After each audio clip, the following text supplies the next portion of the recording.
You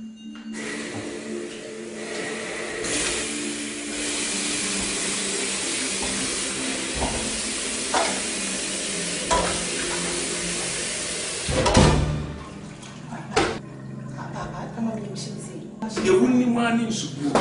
Ah, a dear one of me. A dear damn common and maybe new. Ah, Papa, so you have to watch him and what him. A dear will tell me, will be a team call. Now, what you mean is in your couple soon. What was I would say? Papa, in the Pecuni, where are we ahead? Nipa kitty man Polly with whom to move on. I mean, I bet you. I'm so now, but tell me what it. And you made me catch you. So I'm not bad. The one could not. What have I make? The first time down.